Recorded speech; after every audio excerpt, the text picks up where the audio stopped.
The summer sun had only just begun to set over the quiet cul-de-sac when Michael Harris rolled his daughter Emily's wheelchair up the ramp he'd built by hand, his wife Laura following close behind, balancing the grocery bags on her hip and smiling at the sight of them together. And for a moment, life felt normal, safe, even hopeful, because after years of moving from rental to rental, they had finally managed to buy a modest home in this carefully landscaped HOA neighborhood, a place they thought would give Emily, who was born with cerebral palsy and relied on her wheelchair for mobility, a chance to live in peace among friendly neighbors.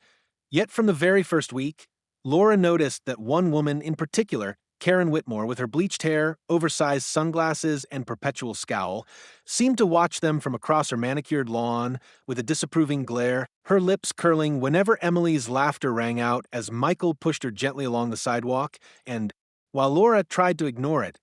tried to tell herself maybe Karen was just unfriendly, she couldn't shake the feeling that something darker brewed beneath those narrowed eyes.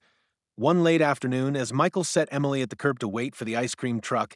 Karen drove her sleek black SUV down the street far faster than the posted limit, and Laura's heart leapt into her throat as she realized the vehicle wasn't slowing, wasn't swerving, wasn't even acknowledging the tiny figure in the wheelchair. The sound of screeching tires filling the air as Michael lunged forward, ripping Emily's chair back onto the lawn just as the SUV's mirror clipped the grass where her foot had been moments before, the rush of wind nearly knocking her sun hat off, and Laura's scream tore through the neighborhood, echoing in the stunned silence that followed, while Karen rolled her window down just long enough to sneer, "Keep your cripple off the street," before hitting the gas and speeding off, leaving behind nothing but exhaust fumes and the hollow thud of Emily's terrified sobs. Michael's arms wrapped tight around his daughter as though he could shield her from a world that seemed determined to hurt her, and Laura stood frozen, shaking, because in that instant she knew this wasn't a misunderstanding or an accident.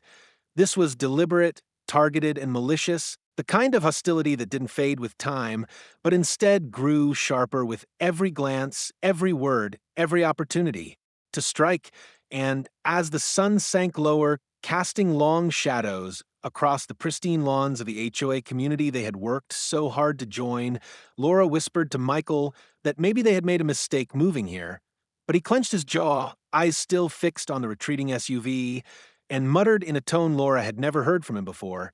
"If she ever tries it again, she'll regret it." And though his words sent a chill down her spine, what frightened her more was the realization that Karen had just declared war on their family, and the first battle had already begun. The following week, David Collins tightened his grip on the handles of his daughter Sophie's wheelchair as they made their way back from the small neighborhood park, his wife Rebecca walking beside them, the late evening air filled with the chirping of crickets and the faint smell of freshly cut grass, and for a fleeting moment, David allowed himself to believe that perhaps things were settling down, that maybe the terrifying incident from days ago had been some kind of reckless mistake, but that fragile hope shattered when he noticed the crisp white envelope taped to their front door, with the HOA's letterhead stamped across the top, the words inside dripping with hostility, as it cited them for violating community standards by obstructing sidewalks with mobility equipment and creating disruptive noise during inappropriate hours. The so-called noise being nothing more than Sophie's occasional laughter or the squeak of her chair's wheels on the pavement, and Rebecca's hands shook as she read the letter aloud, her voice cracking with disbelief, while David's face grew hot with rage, because he knew exactly who had pushed for this. The same woman who had nearly run Sophie down, the same woman who seemed to take delight in watching them suffer, Karen Adams, whose smug grin from across the street was visible even through the fading twilight, her posture radiating triumph, as though she could hear the sound of Sophie's soft whimpers from her window, and though Rebecca tried to reassure her daughter, telling her that none of this was her fault, Sophie's eyes filled with tears as she whispered, "Why does she hate me, Mama? I didn't do anything wrong." And those words carved deep into David's chest like a blade, fueling a fire that he struggled to keep under control. Yet Karen wasn't done, not by a long shot, because 2 days later, as Rebecca wheeled Sophie along the sidewalk toward the mailbox, Karen's SUV came barreling down the narrow street again, this time slowing just enough to make her intent clear as she swerved closer than ever, the side mirror passing within inches of Sophie's chair, the force of the gust nearly toppling her sideways, and Rebecca screamed, dragging the wheelchair onto the grass in a desperate bid to keep her daughter safe while Karen laughed behind the glass, her perfectly manicured hand lifted in a mocking little wave before she sped off again, leaving Sophie trembling in shock, her knuckles white as she clutched the arms of her chair. By then, the neighbors had started to take notice, whispers spreading across the community about Karen's behavior, though most were too afraid to speak out, knowing how ruthless she could be with her HOA influence, and the few who dared to offer words of sympathy did so in hushed tones, like conspirators in some forbidden rebellion. But sympathy did nothing to stop the fear that seeped into Sophie's every waking moment, nor did it ease Rebecca's growing despair as she lay awake at night, staring at the ceiling and wondering how they could fight someone who wielded both power and cruelty so freely, while David sat at the edge of the bed, fists clenched, promising himself that if the HOA refused to protect his family, he would find another way, because Karen had crossed a line that could never be uncrossed, and he knew deep down that the next time she tried, he might not be able to stop what would come next. Then one evening, as the family sat down to dinner, David's phone rang, the voice on the other end trembling with urgency. It was a neighbor, gasping that Karen had nearly struck Sophie again while she was playing at the edge of a lawn,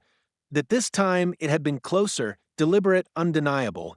And as David's fork clattered onto the plate and Rebecca covered her mouth in horror, Sophie's wide, terrified eyes locked onto her father's, silently pleading for protection. And in that moment, David realized that what they were facing wasn't just neighborhood pettiness or HOA politics. It was an escalating war against a woman who had decided his daughter was a target, and if he didn't act soon, the next call might not be a warning, but a tragedy. By the time autumn leaves began to scatter across the sidewalks, Thomas Reynolds felt the weight of exhaustion pressing into his shoulders, every muscle taut with the strain of keeping his family together, while his wife Hannah tried to put on a brave face for their daughter Lily, whose laughter had grown quieter with each passing week, her once bright spirit dimming beneath the relentless shadow of Karen Miller, who seemed to grow bolder with every act of cruelty she committed. And it was on a cool October morning when Thomas's patience was tested beyond measure, because as he wheeled Lily to the end of their driveway to wait for her school transport van, a pair of uniformed officers approached, their hands resting on their belts, informing him that a complaint had been filed against his family for property damage after Karen accused Lily of scratching her expensive car while maneuvering her wheelchair past it, a claim so absurd Thomas nearly laughed, if not for the rage simmering beneath his skin, because Lily had never even come close to touching that car. Yet there was Karen on her porch across the street, arms folded, lips curled into a victorious sneer as though she had already won, and Hannah came rushing out with papers in her trembling hands, more fines from the HOA, citing their failure to maintain community aesthetics because of Lily's medical ramp, calling it an eyesore that violated the neighborhood's charm, and though Thomas argued, pleaded, even showed them the permits and approvals he had obtained before construction, the board dismissed him coldly, parroting Karen's complaints as though she were their queen, their ruler, the very embodiment of neighborhood law, and each rejection chipped away at his hope, until even Hannah, normally the rock of their household, broke down one night at the kitchen table, sobbing into her hands and whispering that maybe they should just sell the house and leave before something terrible happened. But Thomas, staring at his daughter as she slept on the couch, her small hands clutching her stuffed rabbit for comfort, shook his head, because leaving would mean surrender, and surrender would teach Lily that cruelty wins, that monsters like Karen always get their way, and he would not let his child believe that the breaking point came one afternoon as Hannah and Lily returned from the library, the soft hum of their van pulling into the driveway, when Karen appeared out of nowhere, blocking their path with her SUV and screaming obscenities about handicapped freeloaders in the middle of the street, drawing the attention of half the neighborhood, her voice shrill and cutting as she pointed directly at Lily and shouted, "You don't belong here. You're ruining this community with your whining in your wheelchair." And Thomas, who had just stepped outside with the trash, froze in horror as his daughter's face crumpled, her tiny voice asking the question that would haunt him forever. "Daddy, why does she hate me so much?" And though he tried to answer, his throat closed, his chest heaved, because what could he possibly say to a child who only wanted to be loved, to belong, to feel safe, and all he could do was kneel beside her, kiss her forehead, and promise silently to himself that Karen would never make her cry again. But Karen wasn't finished, because the very next day a notice arrived from the HOA threatening legal action if they didn't remove Lily's wheelchair ramp, claiming it was constructed without proper authorization despite the stamped approvals Thomas had kept neatly filed away. And as he sat at the dining table surrounded by those useless papers, the phone rang again, another neighbor whispering that Karen had been bragging she would get rid of them by Christmas, that she had the HOA in her pocket, and the police wrapped around her finger, and Thomas slammed the phone down, his hands shaking with fury, his jaw clenched so tightly it ached, because it was clear now that no amount of compliance, no amount of reason, no amount of paperwork would ever be enough. Karen wanted them gone, and she would stop at nothing until she broke them completely. But as Thomas looked into Lily's tired eyes that evening, he realized something else too. Karen had underestimated the strength of a father's love, and though he didn't yet know how, he swore in that moment he would fight back, no matter what it cost him. And he would not stop until his daughter was safe from the monster across the street. By late November, Eric Lawson felt as though every corner of his life had been poisoned by the relentless cruelty of Karen Daniels,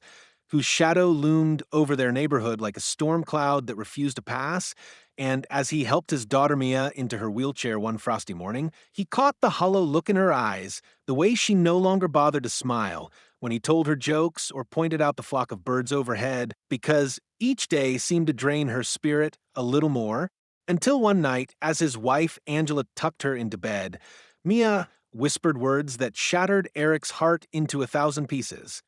"Mommy, I wish I wasn't alive anymore, then Karen wouldn't hate me," and Angela broke down in sobs, clutching her daughter tightly, while Eric stood in the doorway, fists clenched, rage boiling in his chest as he realized Karen's cruelty had gone beyond harassment. It was destroying his little girl's will to live. Yet even then, the HOA did nothing but back Karen, sending notice after notice, threatening outrageous fines, and even legal action, claiming Mia's therapy ramp violated aesthetic standards, and that her wheelchair left unsightly tracks on the community sidewalks. And when Eric tried to appeal, he was laughed out of the meeting, Karen sitting smugly at the table like a queen surrounded by her courtiers, her voice dripping with venom as she called his family a nuisance dragging down property values. And though Angela begged him not to lose his temper, he could feel himself unraveling, the frustration clawing at him every time he looked at Mia's tired face, her once bright spirit dulled by fear, until one afternoon, as Angela and Mia wheeled up the street after visiting a friend, Karen's black SUV suddenly roared to life from her driveway, the engine revving like a predator ready to strike, and Eric, who had been raking leaves in the yard, dropped the rake and sprinted across the lawn just as the vehicle lurched forward, its tires spinning on the asphalt, bearing down on the two people he loved most, and without thinking, he threw himself into the street, planting his feet directly in front of the SUV, his arms spread wide, his face carved into a mask of pure defiance, the world narrowing to the deafening roar of the engine and the pounding of his heart, and for a moment, time seemed suspended. Angela gasped, Mia clutched the sides of her chair, neighbors peeked out from behind curtains, and Karen sat behind the wheel, her lips twisted into a cruel smile, as if daring him to make her stop, the headlights glaring into his eyes like unholy fire. But Eric did not move, did not flinch, and in that instant something inside him hardened, some invisible line crossed, because this was no longer about HOA rules or petty grudges, this was war, and if Karen wanted to play it, then he would meet her blow for blow, because a father's love could be pushed only so far before it became something unbreakable, unstoppable, and as Karen finally slammed the brakes inches from his knees, the screech of rubber tearing through the air, Eric slammed his palms against the hood with a force that echoed across the street, locking eyes with her through the glass, and the silent message was unmistakable. Try this again and you won't walk away untouched. And though Karen smirked and revved the engine once more before pulling back into her driveway, the neighbors watching in stunned silence, Eric knew this wasn't over. This was only the beginning, and the next time she tried, he would be ready in a way she could never imagine. The first snow of December dusted the rooftops when Mark Jensen kissed his daughter Olivia goodnight, and whispered his usual promise that he would keep her safe no matter what. But inside, a storm brewed that even his wife Rachel could sense,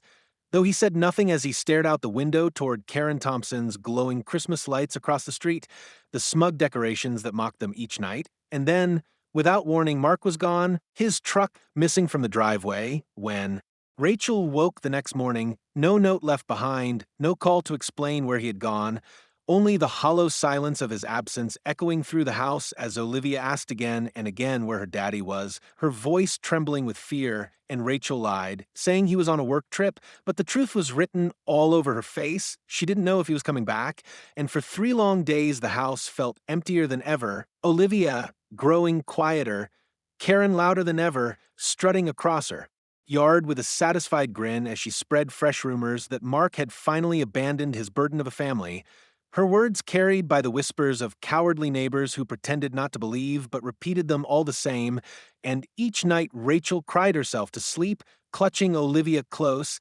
terrified that maybe Karen had won, maybe Mark had truly broken under the weight of it all, until on the 4th day, just as the neighborhood gathered for a mandatory HOA meeting, a low rumble began to tremble through the ground, faint at first like distant thunder, but growing louder, heavier, until glasses rattled on tables and dogs barked behind fences, and people spilled out of their homes, craning their necks toward the end of the cul-de-sac, where 2 blinding headlights cut through the fog of evening, and with a roar like nothing they had ever heard before, a massive monster truck rolled into view, its tires taller than the fence posts, its engine snarling like a beast unleashed, and sitting high behind the wheel, gripping it with white-knuckled intensity, was Mark, his eyes cold, his expression unrecognizable, the quiet, broken man they had known replaced by something forged from fury and desperation, and Rachel gasped, her hands flying to her mouth as Olivia squealed with delight for the first time in weeks, shouting, "Daddy," with tears streaming down her cheeks, while Karen stood frozen on her porch, her face draining of color as the monstrous vehicle rumbled to a halt. Directly in front of her driveway, the ground shaking beneath its weight, and Mark killed the engine, the silence that followed almost more terrifying than the noise had been, the entire street holding its breath as he climbed out, his boots crunching on the icy pavement, his gaze never leaving Karen.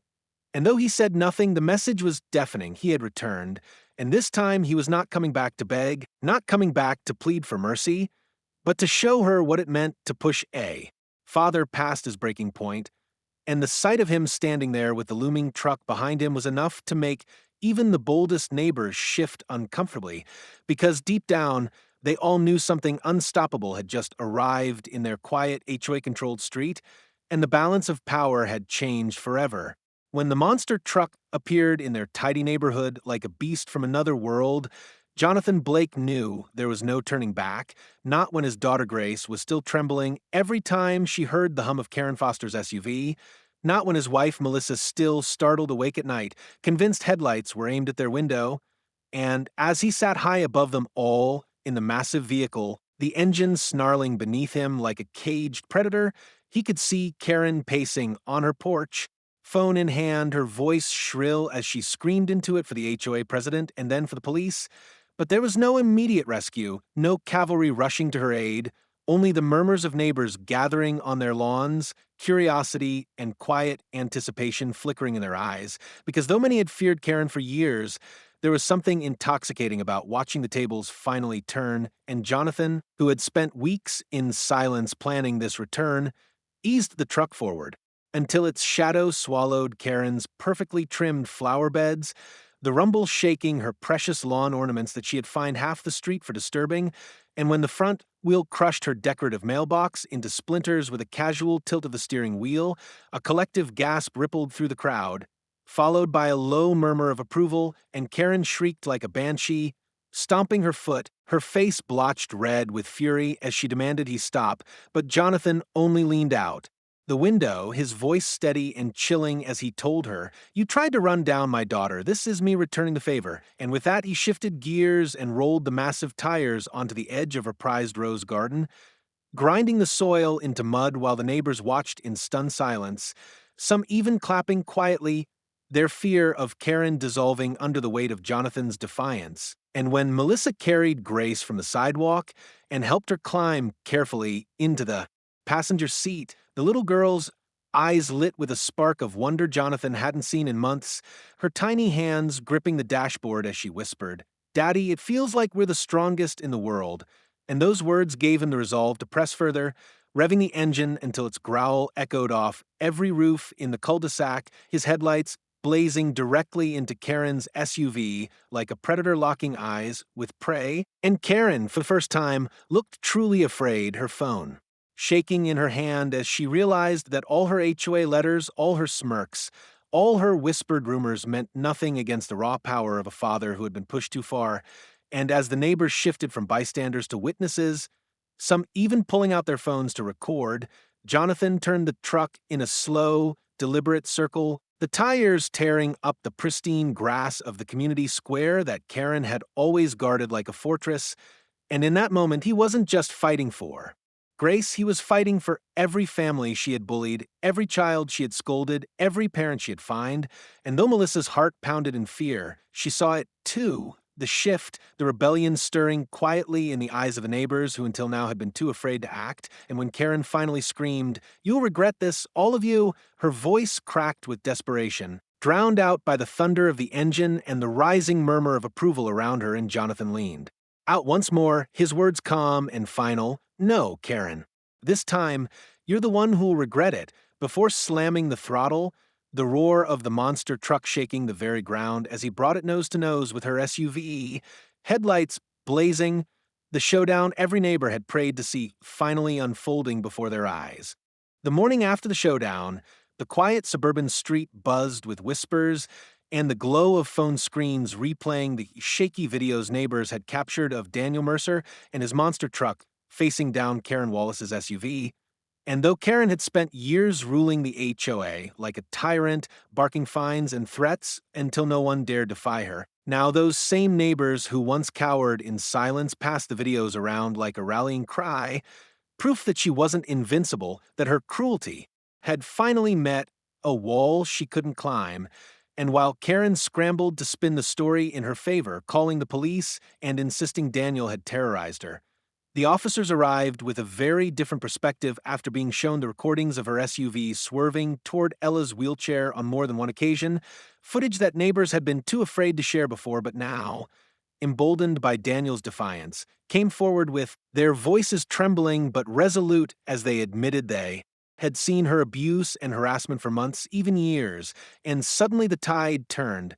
The HOA's smug letters and fines collapsing under scrutiny as lawyers pointed out the discrimination and illegal demands, and while Karen's shrieks echoed in the background as she was finally led away in handcuffs, Daniel stood silently with his wife Clara and their daughter Ella, his calloused hand resting protectively on the girl's small shoulder, and for the first time in what felt like forever, he allowed himself to breathe.